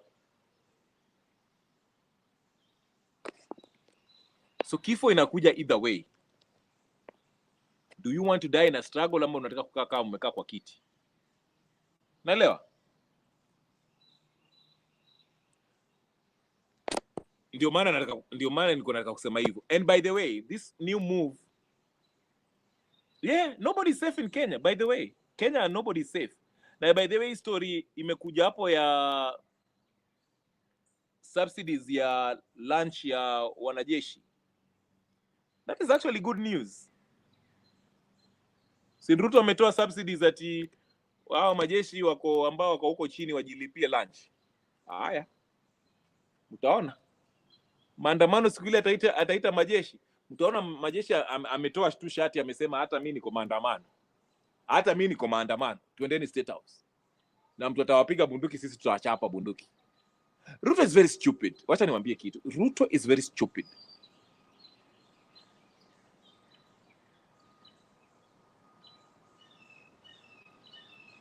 Yeah. Ndio nawaambia. Kutoa hizo. One thing you should do as a president, wacha nikwambie, if you are going to be a dictator, make sure usikosane na wanajeshi. Do not. Usikoshane na majeshi. Keep them happy ndio wazidi kukutetea. In fact, mimi ningekuwa Ruto, I'm not saying that I have the same spirit as him, but if I was going to be dictator, wanajeshi na waongeza mshahara. Ndio wanitetee. Lakini unataka kutoa hizo ninio kwa sababu hao wanajeshi si wote ati ni Wakalenjin. Si wote ni Wakalenjin. Kuna wanajeshi wa Kikuyu, kuna wanajeshi wa Luo, kuna wanajeshi. Na even hata hao Wakalenjin pia wengine wao wamechoka na Ruto.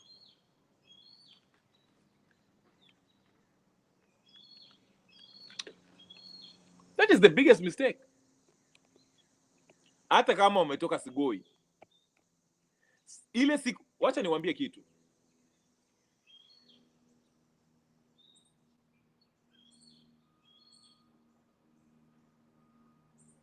Wacha niwaambie kitu. Ile siku maandamano itachacha. Ile imechacha, imeshika moto, watu wanaenda State House. Sasa ile taita ya majeshi. Listen to me nani.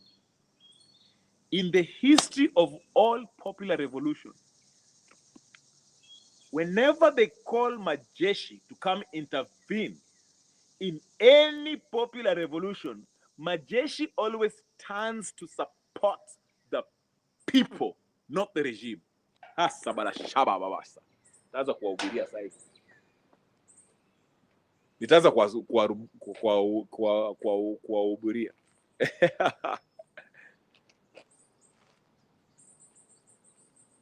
Yeah.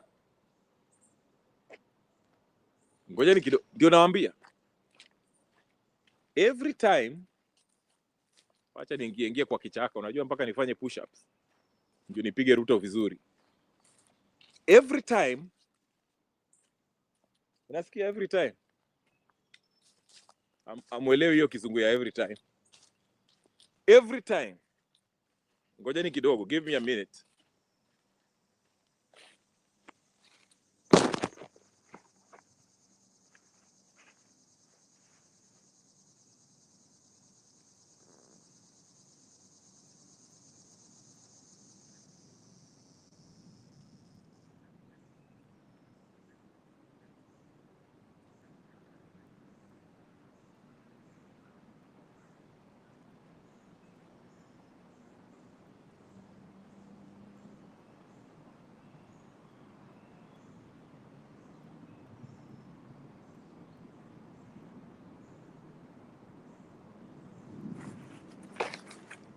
Haya, mko? Haya, niko hapo. Poleni sana, natembea tembea.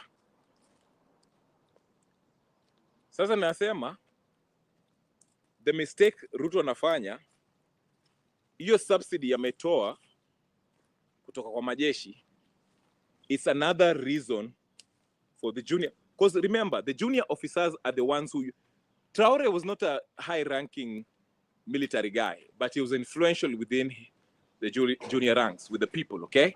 So what I'm trying to say is this. Now that he's removing the subsidies from your lunch subsidy, subsidized lunch, of course it's affecting the junior officers. But what he's missing is the junior, the junior officers, sazile maandamano imechacha, the junior officers are the ones who actually really lead the front line. No, nilienda kufanya push-ups.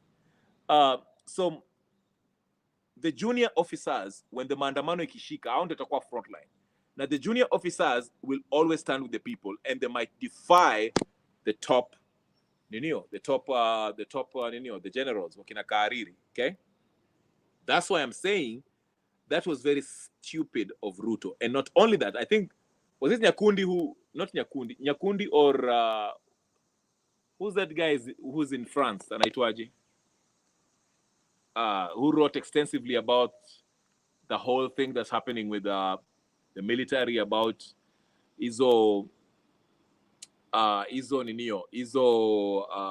weaponry ambao, you know, was supposed to be modernized and stuff, something like that.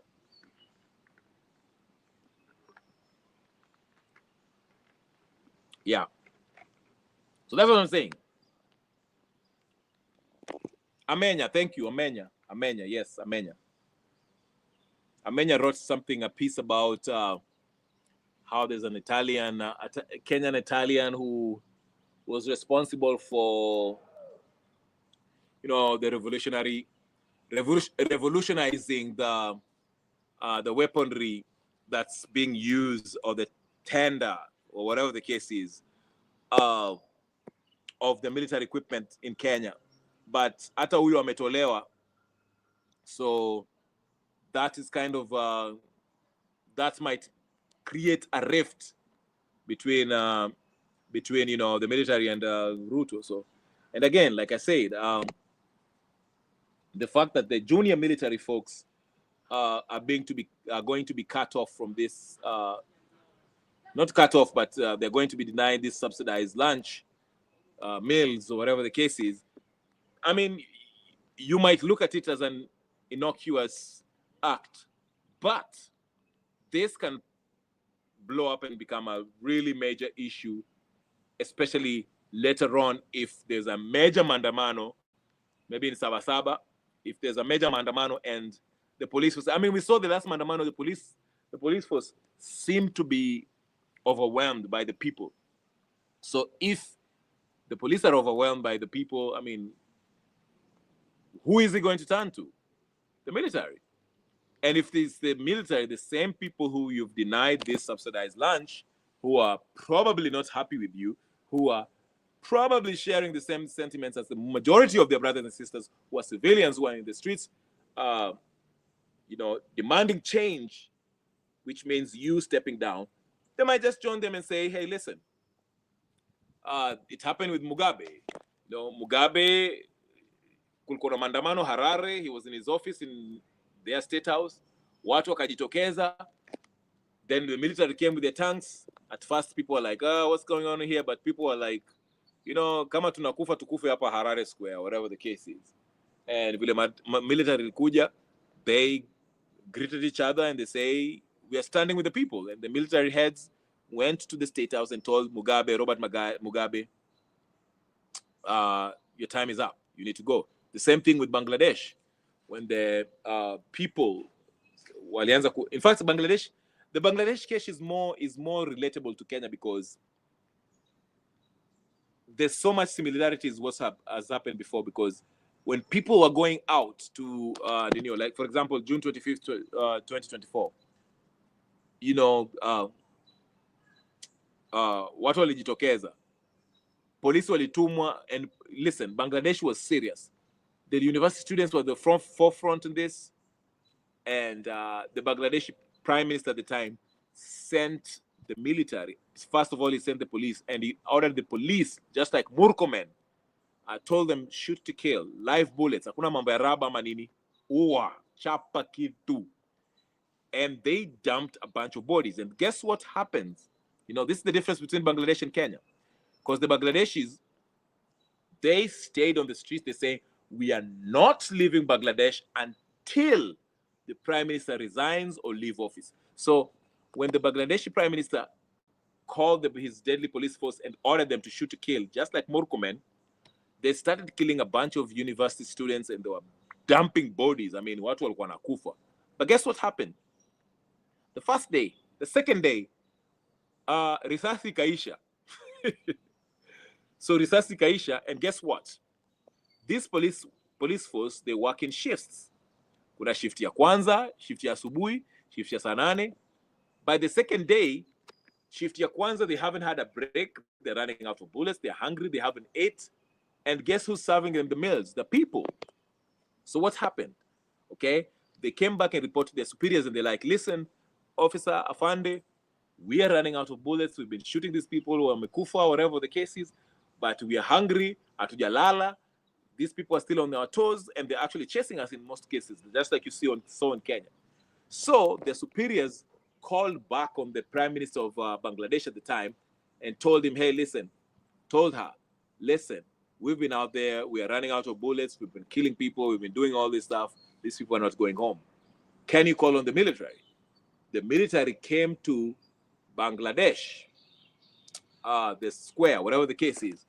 And the military saw the amount of people. It was so much. There were so many people. Okay? There's no way, even with their military artillery, they could not shoot everybody else. I mean, that will be a massacre. Everybody will go to jail. So they turned, and the top military brass went and walked in that presidential prime ministerial building and told the prime minister at the time, the lady, and told her, listen, the people have spoken. They do not want you, and they've said you have to resign. So we are giving you 45 minutes to grab everything you can grab from your palace and leave the country. Tumekupatia military helicopter up there, fly to any country that's willing to accept you. So she heeded to that because the people have decided. Same thing with Mugabe. Mugabe called the police wakajaribu kufanya watu wakutoka. Brought in the military wakajoin the people. The military went to and told Mugabe, hey, mzee, time yako imefika boss. Watu wamekataa, wamesema mpaka uishie. You have to go. So chaguo ni lako. Una resign ama, you know, if you let these people come in this office watakuua. What do you want to do? Mugabe akasema, nyewe, I'm 145 years old. Wacha nikakufe in peace. And that's how they toppled it. Yeah.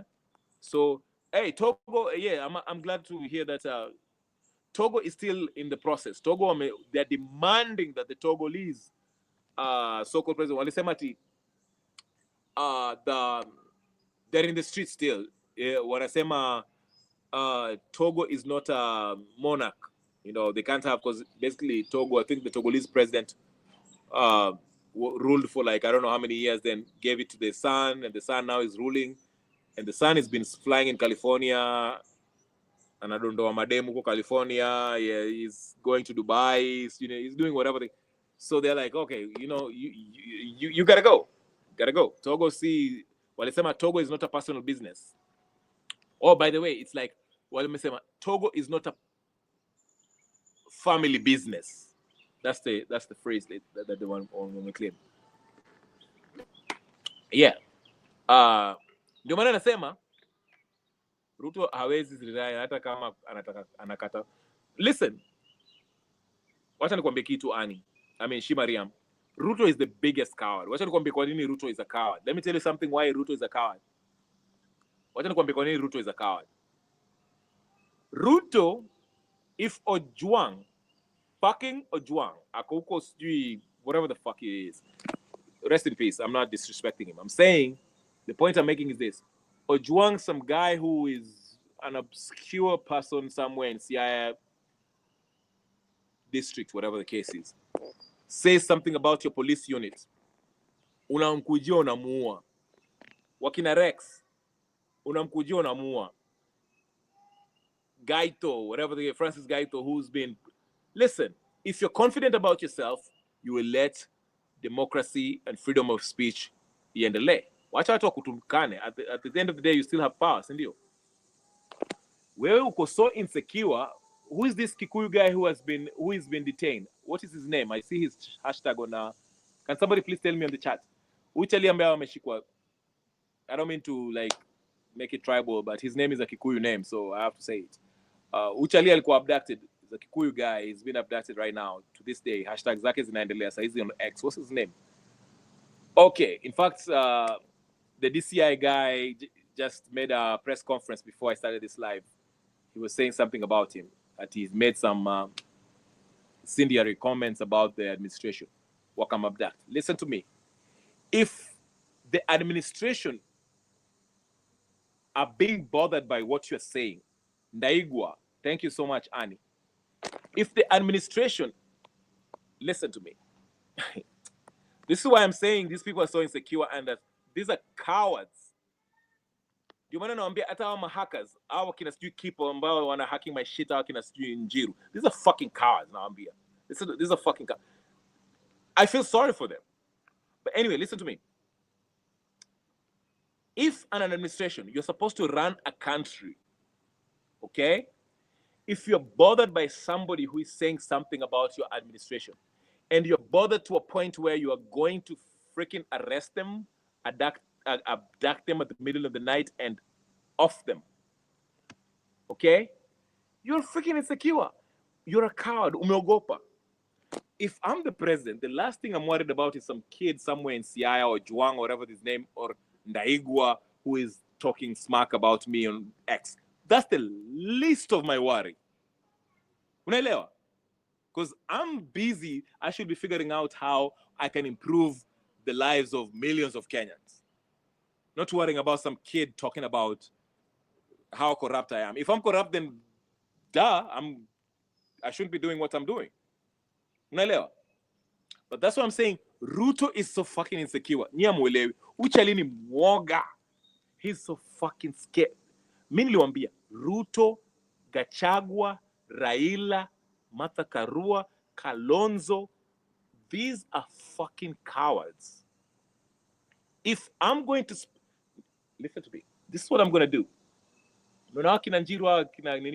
Keep. I'm going to flip the script on them. I'm going to... Listen. Anyway, let me shut up. I'm saying too much. But all I'm saying is this. If you flip the script on them and just show them that, hey, listen, you see what you're doing? I can put you in a position where you have to worry about your life. See how they react. They can take it. They cannot take it. They are not built for this. They're not built for it. Same thing with Ruto. Ndio nakwambia, Ruto is so fucking insecure. If we... Gen Z walienda siku moja, one day, on 25th or 25th, Chali amepaparika, ameogopa, saizi akaenda kuwa massacre Githurai. Okay? That's how scared this person is. One day, June 25th hapa jana, hata watu wa kufika State House, they were on their way. Wow, Kikuyu sijui nini, umeanza kuogopa. Tukienda 1 week, are you going to survive? Unakumbuka ile Occupy airport, akaleta majeshi. I mean, Uhuru was a coward. At least pombe ilikuwa inafanya kwa ina guts kidogo. Uhuru never brought the army on board. I mean, he's a coward too because, but unasikia. But he never went that far because, pombe ilikuwa inamwambia watu watamaliza. Raila atamaliza hii story. You see what I'm saying? Uchali, ndio naambia, nyie amuelewi. Angalia psychology. Skia. If a president, an administration is worried about some freaking blogger from Siaya district or what's his name? Daigwa, who's simply blogging his mind, is speaking about his, and they're worried about him, that shows me that that administration is a fucking insecure. Also, ni waoga. Ndio naambia, one day of maandamano ilitetemesha. They're so scared. Amwelewi nyinyi wamwelewangi. Ndio maana unaona wakina Boniface Mwangi, these NIS agents, wakina Hanifa, they're so fucking busy because they're scared to death. Wakina Kip, they have to hack into everybody. Hiyo siku walikuwa na hack watu 10 because they're so scared. If these things fall apart, they will have no jobs. Uchaleta kwanga naangalia porno every day because he has nothing to do. Kenya Rebel is never longer making videos. Let me go watch some porn or some shit and scratch my nuts for 8 hours. Njiru will be talking about sijui nini, Mushene, or whatever the case is. These are fucking cowards, ndio nakwambia hivi.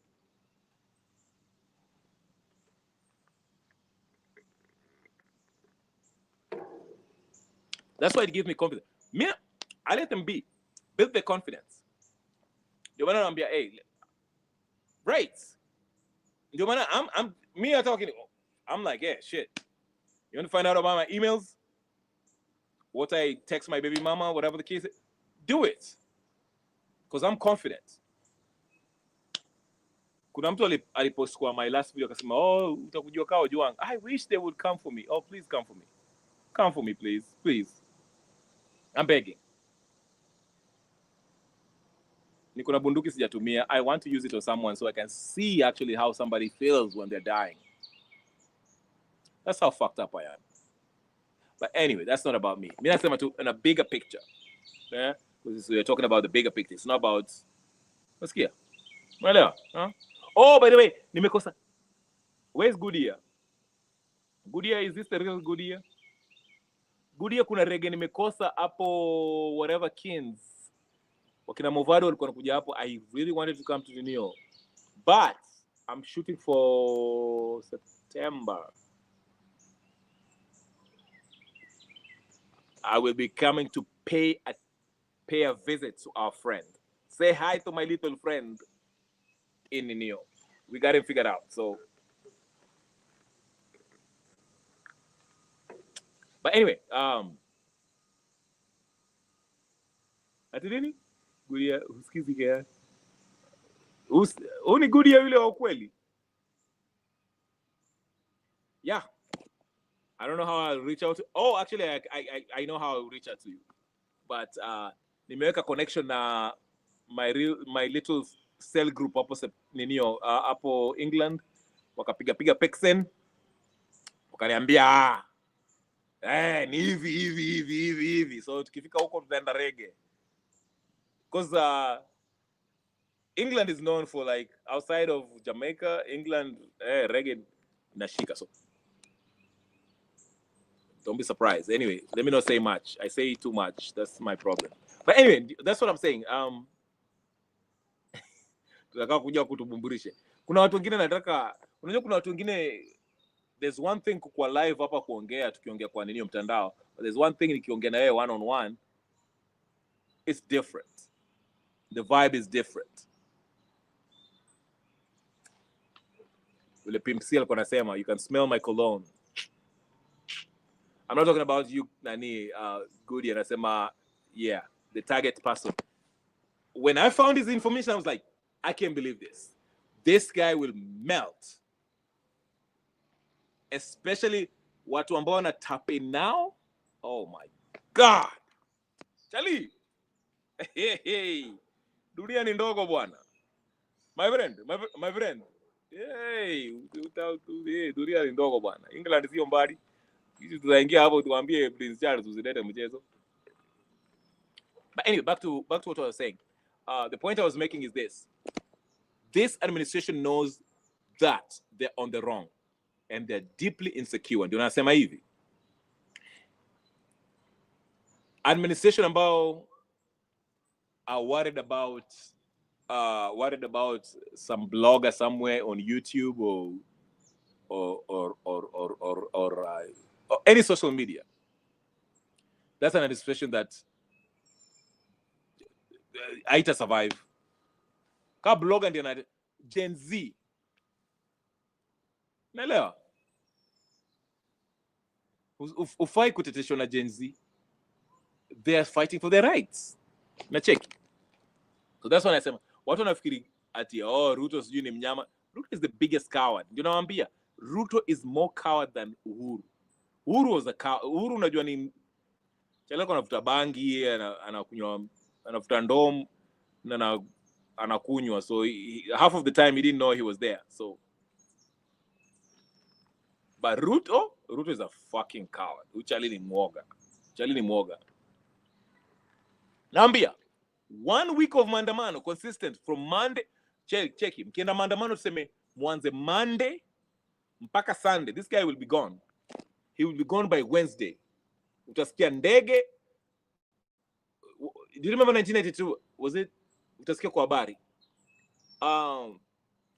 Wasikilizaji, watazamaji, or how do you say it? Rais wa Kenya amejiuzulu. Saizi yuko Kongo na Shikedi, what is his name? Shikekedi, sijui nini, whatever the fuck his name is. Yeah. Na Murkomen is a fucking clown. Uliona Murkomen vile huko? I swear to God, Murkomen ni wale, Murkomen ni akona ile sura, unachekelea wakili tukoro na chapa mambata tukiwa chuo. Walikuwa wamependa kuambia mwalimu, you know, they like snitching. Wamependa kuambia mwalimu ati ulikuwa unafanya hivi sasa ile mwalimu wako. We used to beat them up. That's how Murkomen is. So he's getting his retaliation by kusema vitu vya ujinga kwa TV. But anyway. All right, I need to stop. Kiprono amefikiwa kama Kiprono amefikiwa na nani? I know someone who knows the joint. Not difficult. Come watch Chelsea's first. Wazi. For real. Yeah, for real. Just nani, good year to connect. For real.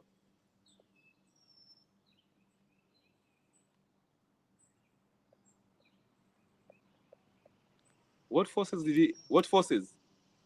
Mimi nakwambia nakuja ninio. Wacha nikwambie. The funny thing about England or UK,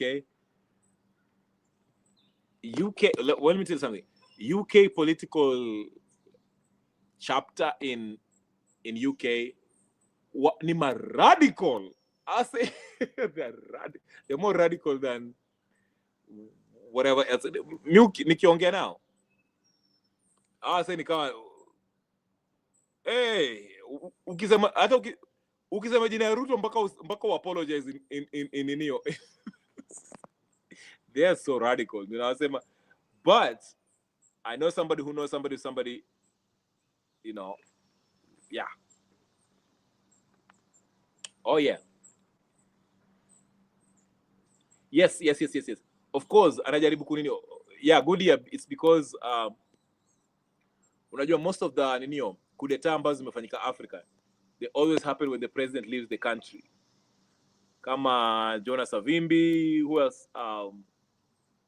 This Nigerian general ambaye alienda OAU at that time. Alienda huko OAU Ethiopia, and then he was notified after giving his speech. Akaambiwa, Charlie, uko nyumbani usirudi eh. So yeah, most of the coup d'etat always happen when the president leaves the country. So he has to make sure that Charlie niko poa. He has to touch bases now with the forces and see that so that's probably what Ruto knows, that especially after taking out the subsidies wanajeshi, he knows things can go left real quick. So yeah, but yeah, lastly nataka kusema hivi, I want to say I have 6 minutes to spare. I had a dream. Na mimi Martin Luther King ama Martin Luther King. I had a dream. It's so funny because everything's things are spiritual. Now, everything is spiritual. I had a dream that mambo iligeuka, and the people who are oppressing Kenyans they were begging for their lives. They were begging, including. Anyway, let me just shut up. Wacha niwachie tu hapo. Some are not for the Neo. But it gave me encouragement. You could dream really normal enough. But anyway, yeah. So, Ani, why are you doubting masomo ya Kenya? Speaking of Kenyan education, let me say something about Kenyan education. Kenyan education, si mbaya, but you know what I've noticed about Kenyan education? It's like the smartest people in Kenyan. Okay, let me use this. Most people who did well academically in Kenya, ni kama they're good students as far as they learn how to learn. Or let me take that back. They learn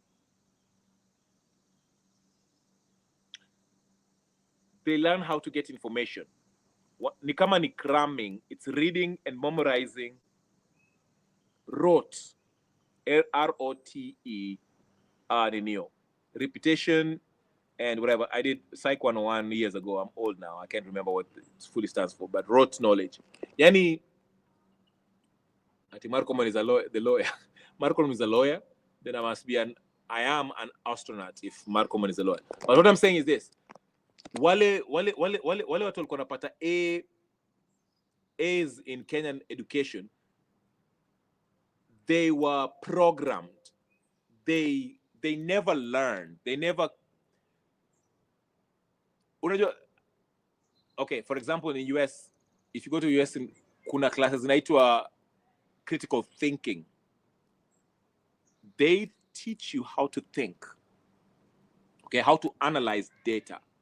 For example, no analytical skills. Thank you very much, Annie. Yani, mtu anapata information and they take that information as true. So he or she will regurgitate that information. That's why you see, and Ichungwa is a perfect example of this. Uliona Ichungwa, vile alienda Al Jazeera, he could not handle it because he's a good student. So, and I think that's the word I'm trying to say. Kenyan education teach you to be a good student. Okay? Haikufundishi to think. Okay? Critical thinking. It teaches you to be a good student. So, Ichungwa keeps on bragging on every Kenyan media. Oh, I went to, was it Mangu Boys or Alliance, whatever the case is. Oh, I went to Alliance, I'm smart. Alafu, when he gets interviewed with Al Jazeera, unaona anakwama. Because all he knows is how to regurgitate the bullshit he's been fed. He's like a computer. He only gives you what you put in. Okay? Whatever he consumed is what he puts out. If you throw him off, he doesn't know what to do. And that's the same thing I see with Kasmuel. Okay? Kasmuel, akienda hizi interviews, yes, he's eloquent as far as his English is concerned or his speech. But if you challenge him on something that requires a little bit thinking outside the box, he's stuck. So he will give you all these quotes and all this wonderful stuff, and it sounds very nice on TV. Okay, books cramming, yes.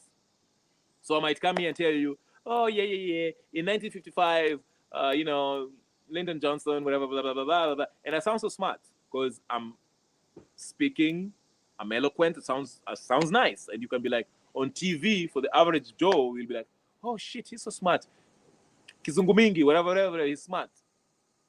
But when you get to the intellect, now put him outside outside of his comfort zone and see how he reasons out of the issue. He cannot survive. He's done. Understand?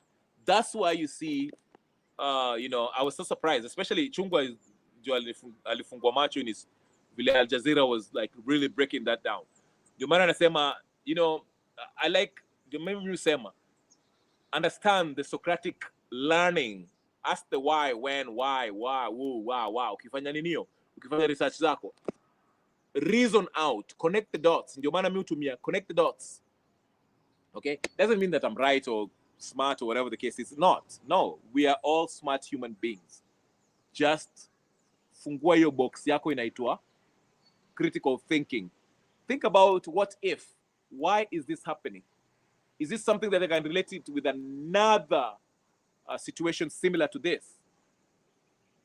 Thank you, Annie. English is your measure of intelligence. Thank you so much. Yeah, that's a real statement right there. English is not a measure of intelligence. Unasema, put someone out there and ask them a question that's, you know, utaona wakianza kwa and there's some people who know how to navigate through the ninio. Wakipewa swali ambao they can't answer, they will circumvent, make circumlocutory talks around the question, and you might be like, "Woo, okay, that nice answer." But the Githeri media, I mean, most of the Githeri media people are like semi-literate, so they don't know what the fuck they're talking about. I mean, if you look at JKL, Martha Karua was there, and you know what kind of question they ask her? Oh, so do you think, how hard is it to wake up every day knowing that somebody has injustice somewhere? The fuck? Anyway, so that's that. But anyway, that's what I'm saying. So we are not getting the real education. You know, you're not. And by the way, what I came to learn in life, the real education ni wewe kuji-educate. Ni wewe kuji-educate. And educate yourself on things that interest you. Ukienda college utakupatia prerequisites. Prerequisites, part of the prerequisites utakupatia learn about Vasco da Gama. Who gives a fuck about Vasco da Gama? Me, I want to learn about, you know, maybe I want to learn about physics, you know. That's my interest. So that's part of it. You have to research on the subject matter, on things that interest you, and make it your own. Become the master of it, okay? Master it. So, yeah. So I usually say everyone is intelligent, but you have to tap into your interest so people can actually see what you really prosper in. So I never really look at anyone that's stupid, but majority of Kenyan representative politicians, whatever the case is, they're downright stupid, if not downright stupid, because they know nothing and they pretend that they know something, but they just, you know, they rule through dictum. So, and we think that's because they drive big cars and they give you a few words here and there of English, you think that they are mweshimiwas, but they're a bunch of fucktards. So yeah, most of Kenyan politicians look like buried man. Anyway, folks, it's been 2 hours and 3 now. But anyway, England, I'm coming. Listen, this guy. Anyway, let me not say that. But anyway, I'll be in England very soon. Good year. I will definitely holler at you when I get there. Me, I had to tap in when MBA kukofiti, because listen to me. England is a heavily NIS people are going England a lot. From what I heard, I don't know. I'm an outsider looking in. Very heavy Kenyan influence. So, mpaka tuangalie mambo ni hivyo before I land in there. There are people who I really want to meet to ambie, hey, listen, do not get it fucked up. Anyway, guys, sorry, it's been 2 hours. I've been rambling. I had so much fun. Thank you so much. Shimariam, Annie, good year, as always. Who else was here? I don't know, maybe you too. Everybody else, everyone who's going to watch this on repeat, tafadhali, God first. God is coming back. Jesus is coming back. And by the way, wacheni upuzia sijui God of our ancestors. Jesus is coming back, for real. Get your life right. Peace and blessings. I'll see you guys next time. Subscribe, like, share, comment. I'll see you guys later. And I'm out. Peace.